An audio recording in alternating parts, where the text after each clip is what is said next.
Chris, thank you so much for being here with me today on this Trans Day of Visibility. How are you doing? I'm doing good. Thank you for having me, Amy. I think Transgender Day of Visibility this year is going to mean something very different for our community. In the past, it's been a day where we can kind of come together and reflect and celebrate, who we are as a community, our authenticity and how we move through the world. But I think this year it's going to hit a bit different. I feel a bit more proud. I feel a bit more scared, and unsure. But I'm glad that we have this day nationally and internationally to be recognized as our government here in the US is trying to actively erase our existence from public life. Yeah, I can see how this is going to be so much more powerful for you and everybody in this community. Would you be so kind as to share a little bit with us about your personal experience as a trans person, being a upstanding member in the hospitality industry? Yeah, I'm coming on 20 years in the hospitality industry, and it feels like it flew by. And, you've been in this industry as long as I have, and you've seen it change. And the way, we had to come up and the way it is now, it's been a wild ride without its moments of heartbreak and growth. I came out 30 years ago in Texas before the internet, before social media and all that. Back then, it was just LGBT. And, we didn't have the internet. We didn't have any of that. So I came from a very conservative town, so I didn't know what the T meant. I knew I liked women. So I just figured, okay, I guess I'm a lesbian, and really kind of took that with me. And it wasn't until I turned 41 and I was really surrounded by a new group of people here in New York where I was able to really take the time to reevaluate who I was and why I always felt like I never really felt 100% of who I was. I always felt like I was missing the mark somehow. I didn't ever really felt like I fit in anywhere or I related, even in like lesbian spaces and lesbian bars. I never really felt like, yes, in general sense, we're all community and LGBTQ plus, but I never felt like I was part of that community inherently. And now I know why. It's because I wasn't. I was part of the trans community. And so in 2019, I came out as Chris. And it was kind of a journey. First I came out as non-binary, changed my pronouns to they, them, because I was trying to figure it out.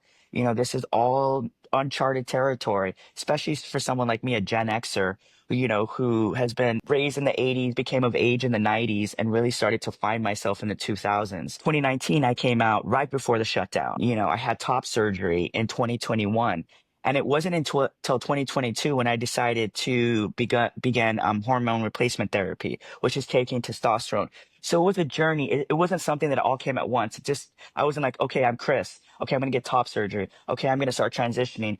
It was something that I had to come to terms with on my own and be comfortable with. And after I came out as Chris, I was like, well, it doesn't quite feel like I'm there yet. So then I got top surgery. Okay, that doesn't quite feel like I'm there yet. And then I started hormone replacement therapy. And that's when everything changed.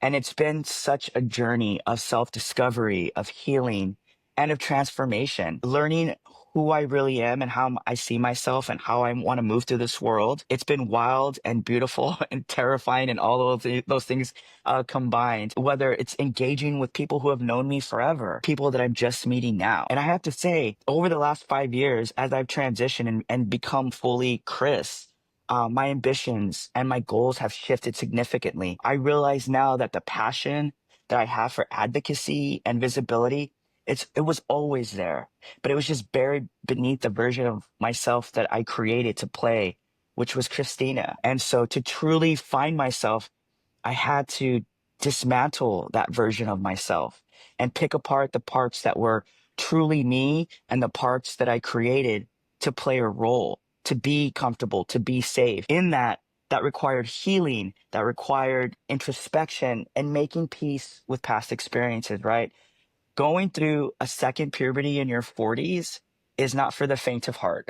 And it's certainly no small feat, to be a grown ass adult with grown ass problems, but inside feeling like a kid who's just figuring out the world for the first time and realizing who I am.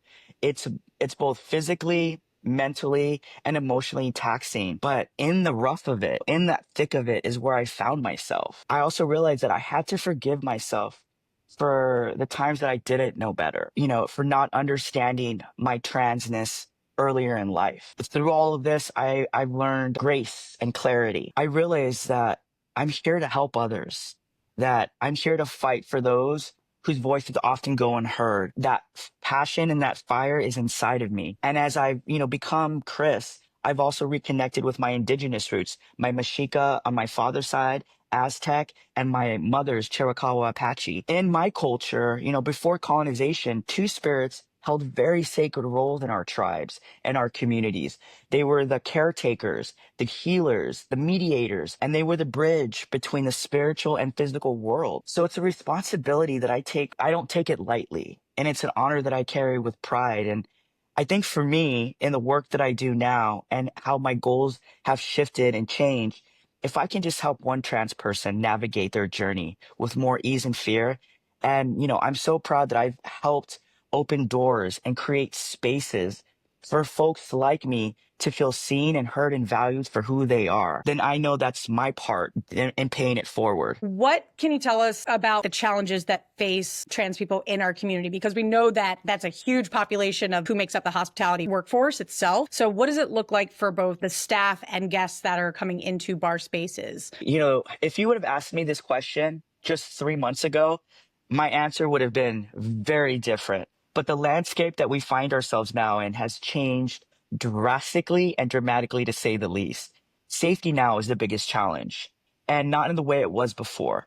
As trans folks, we always have to be alert. We always have to be aware of our surroundings. That's just the world we live in. But recently, with the new regime and this current wave of anti-trans rhetoric, it's created a hostile environment, both for trade professionals and the customers and consumers, because what it's done is it's emboldened the worst in our society to just lash out on us and to be just ghoulish with us is the best way to describe it.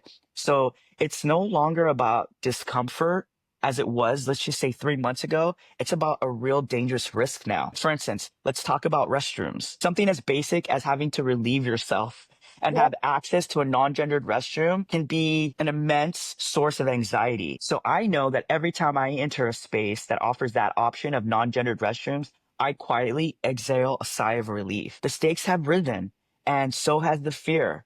What used to be uncomfortable is now unsafe. And I think, what's more alarming, especially for me within, our industry now, is the growing uncertainty around spaces and people that once felt safe. I now find myself in spaces where I'm like, did that bar owner or did the staff actively vote for policies that are harming my community? If something happens in their space, will they protect me? These are questions that I never thought I would have to ask, especially in our industry because it's so diverse, right? Because like you said, the trans, non-binary, gender fluid community makes up such a big portion because we saw this industry as a place where we could thrive as ourselves.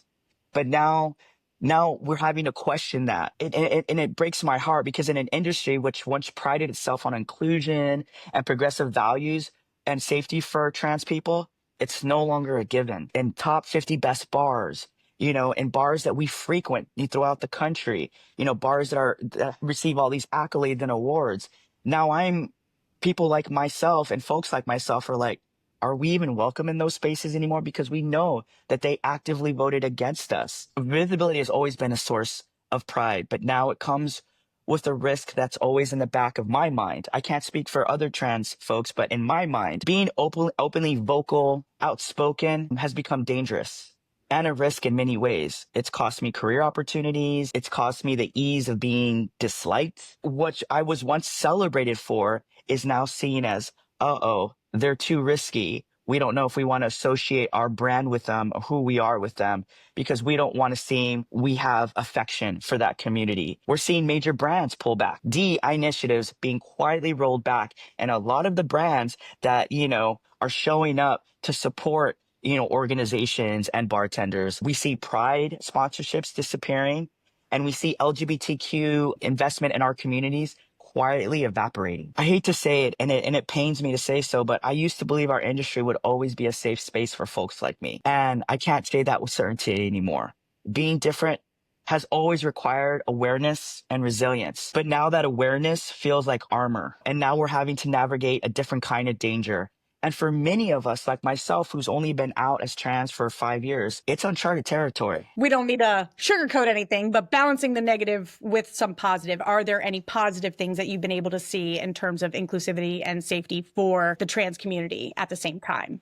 Absolutely. The industry that you and I came up in, we know what it was. Mhm. It was only ever one, if that, only ever one queer person at the table or behind a bar, or one, BIPOC person, if that at all. I've seen over the last 5 years with the work that you all have done, Another Round, Another Rally, Focus on Health, myself and other advocates in the industry, I've witnessed real growth and a real forward momentum in our little corner of the industry. And I'm proud to have helped be a leader in my former role and be that visibility for the next generation. We had a platform.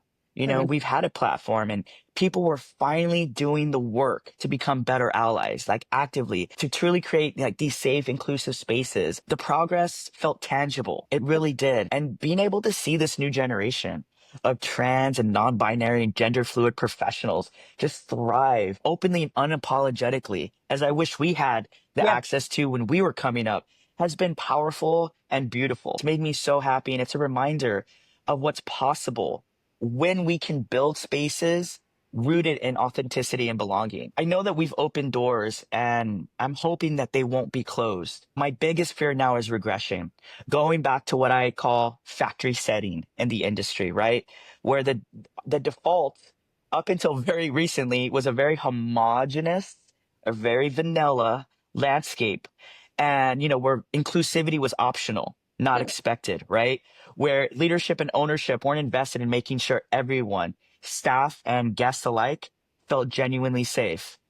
So I hope that the progress we made wasn't just performative or trend driven, but it's part of the true shift in how we operate as businesses, but as community and as with our peers and colleagues, right? Because even as external incentives and funding seems to are waning and disappearing, the responsibility to do the right thing shouldn't be a question and shouldn't be an option anymore. I think more than anything, we need to remember that when inclusion shouldn't be a line item that disappears when budgets tighten, it should be the baseline. And I think when I see all the positive visibility representation our community has had in these last 5 years, my hope and optimism is that it's going to shift a little bit, because there's no way that everything that's happening in this country right now doesn't bleed into our industry, into our spaces.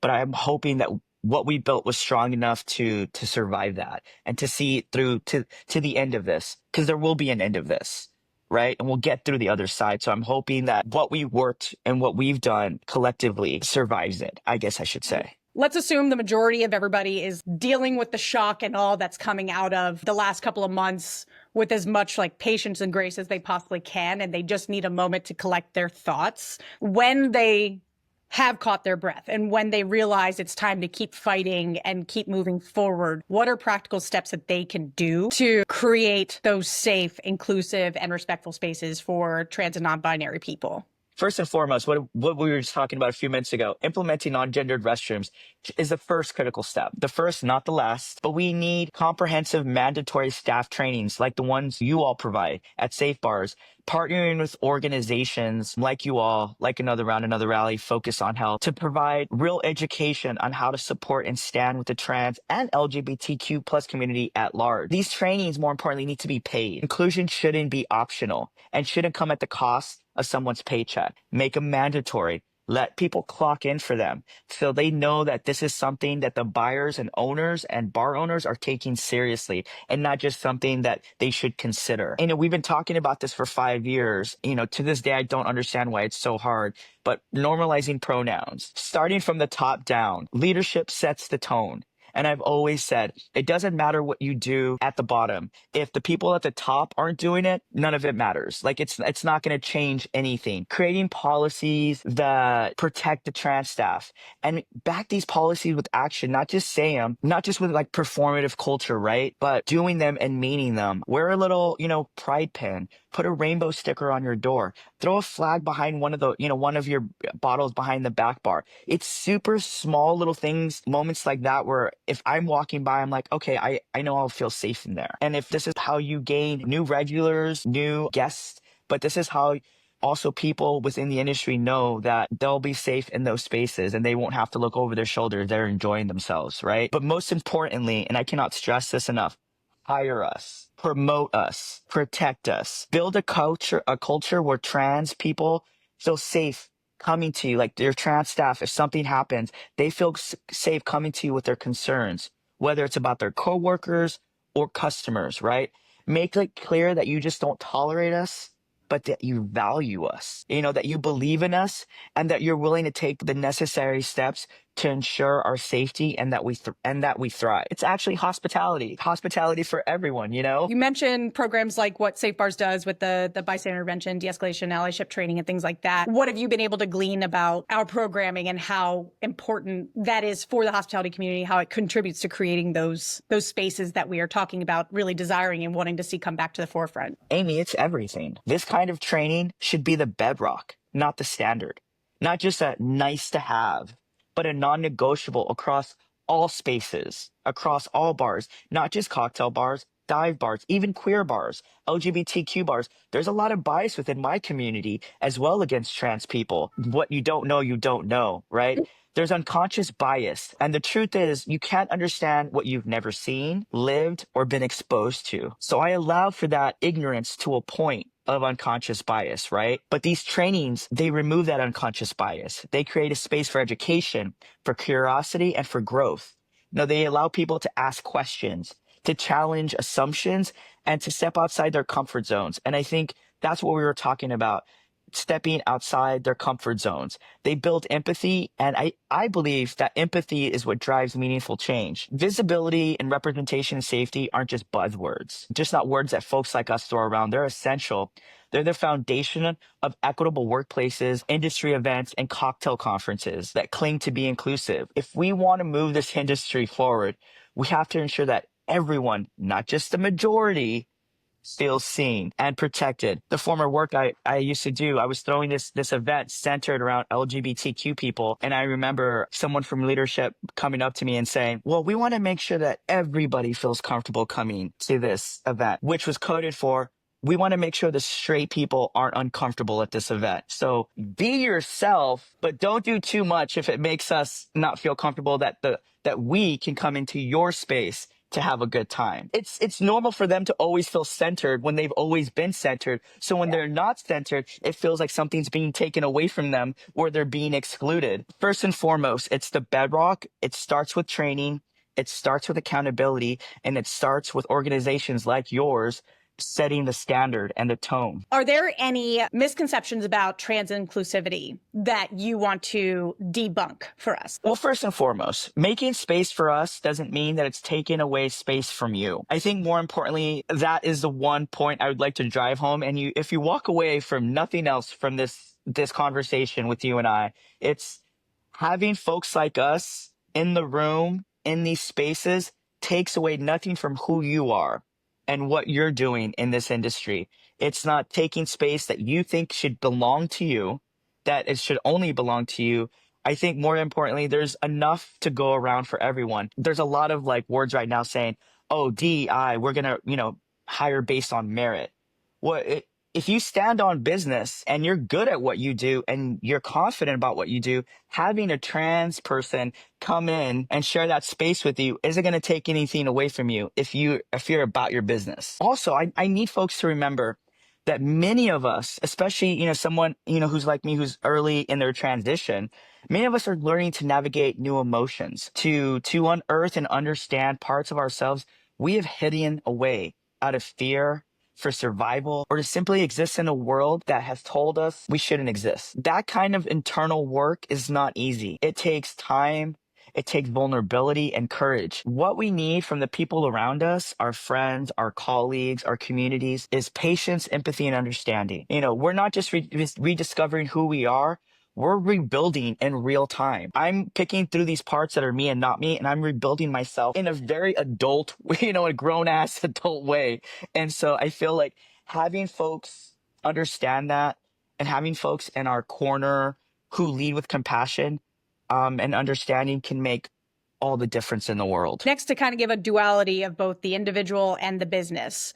If there are individuals within the hospitality community who wanted to be able to advocate for trans inclusivity and rights, what are things that they could actively do on a day-to-day basis? And then are there any bars, restaurants, or spaces that you want to shout out for being exemplary and what they already do every single day that creates these inclusive spaces for the trans community, trans non-binary, and larger LGBTQ plus community? I mean, do the work. Do the work. I can share the resources, but ultimately it's up to you as an ally to step up, show up, and stay accountable. I once heard something about allyship that stuck with me. If you're not getting hit by the rocks being thrown at us, then you're not standing close enough. That's what real allyship looks like. You have to get comfortable with being uncomfortable. Advocacy isn't supposed to be easy. We were talking about it in the beginning of this conversation. It disrupts, it risks something, and always, it comes with a price. We have to remember that ultimately we are fighting our own fight. We are fighting for our survival. We are fighting for our safety. So we can't hold your hand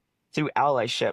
We can say, here are the resources, and you have to take those resources and hold yourself accountable and be uncomfortable.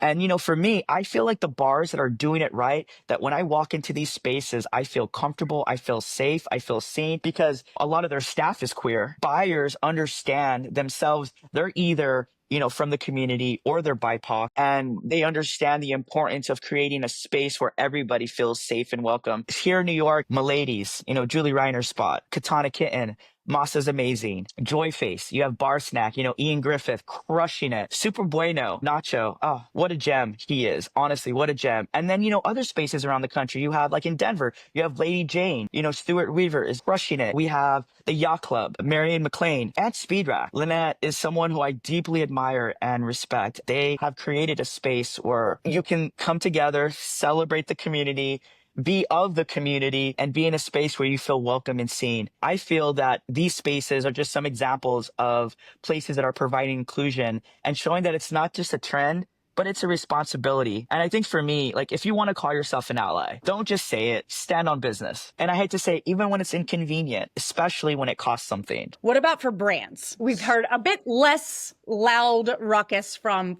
brands over the last couple of months, and there are ones that are actively and openly eliminating their DEI programming. For those brands who hopefully are in the same boat and are just trying to figure out what actions and steps that they can actually take to support the community, what would you recommend for them? I mean, first and foremost, there are so many amazing human beings that are brand ambassadors that are good people that understand the work. But unfortunately, they work for brands and companies that don't feel the same way. It's almost a juxtaposition, right? Like, you want to support the people themselves because they stand on business, because they know that they support you and your community, but the brands that they're representing don't at all. So there's a juxtaposition. You want to support the people, but how do you do that without supporting and giving your money and your attention and your name to brands that have gone above and beyond to either rescind their DEI initiatives or take away their investments at all? And for me, local activations are fine.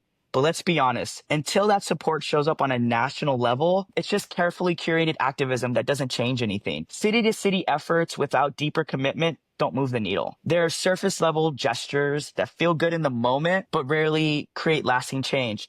And I say this from personal experience because I've seen the playbook. I've experienced the playbook. I've been part of the playbook. If brands and institutions want to be part of the solution, they need to invest beyond photo ops, beyond social media posts. Real support is sustainable, scalable, and system-wide. What are you hopeful for? What gives you hope for the future of trans inclusion within the hospitality industry? Honestly, first and foremost, organizations like yours, like Another Round, Another Rally, Focus on Health, Tales of the Cocktail, that continue to show up. Do they always get it right out the gate? No. But do they look back and be like, this is how we could have been better? This is how we could have been a little bit different? And do they correct course? Absolutely. Also, the burden can't just fall on just a few. It can't just fall on you all the time, because a lot of these organizations only have one or two people behind the scenes doing everything. So it can't just be them and being like, oh, well, they'll take care of it. Oh, they'll handle it. It's a collective responsibility, right? And I truly, truly in my heart, Amy, believe that there are more folks out there than not who want to see a hospitality industry that is inclusive and safe and empowering for the trans community and LGBTQ community at large. Those allies continue to speak up and fight alongside us, hire us, and ensure that we have the same opportunities, the same resources and tools as our cis counterpart, then our visibility and our representation will continue to grow. And, the hope is it will become the norm. It will become the rule and not the exception. I do believe in my heart of hearts that we're going to overcome this hostility and this hate of the current landscape. It's not sustainable. Being angry and hateful all the time, it's just not sustainable. In the meantime, we need to keep rebuilding. We need to keep rebuilding and holding to the standards that we set just 5 years ago and not waver from them, right? We need to keep focusing and making sure that this industry reflects the vibrant and the talented and diverse community of folks who are living in their truth, who have found comfort and solace and safety in this industry. And, as an advocate for my community, as a two-spirit, as a fighter, as an activist, as a healer, as all of those things, I have no choice but to hold on to hope that we will get through this storm. We're going to get through the other side of it. And I know this because of my transcestors, Marsha P. Johnson, Silver Rivera. They kept pushing forward.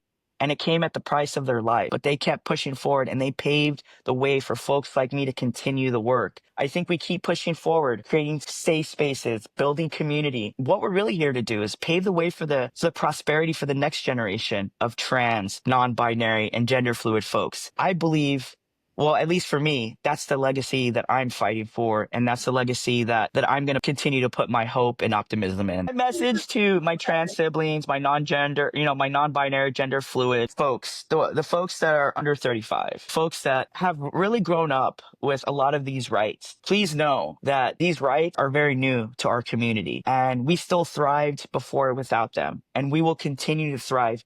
Even if they're taken from us, we will continue to thrive. This fight that we're engaging in right now and that's coming down the pike and that's not going to let up anytime soon, I encourage you to find joy where you can. If you need to step away from social media, if you need to step away from the world to find your peace and to remember who you are and how amazing it is to live in your authenticity and how amazing it is to live in your truth. Hold on to those and know that, like RuPaul says, you can look at the darkness, but just don't stare. Chris, thank you so much for speaking with me today. And thank you for being our feature for Transgender Day of Visibility for 2025. This is beautiful to be able to hear a little bit more about your story and your hopes, dreams, and everything in between. Absolutely. And, I've admired Safe Bars and you for so long, Amy. So to be able to do this work alongside writers like you, it's been, one of the great honors and privileges of my career. So thank you for having me.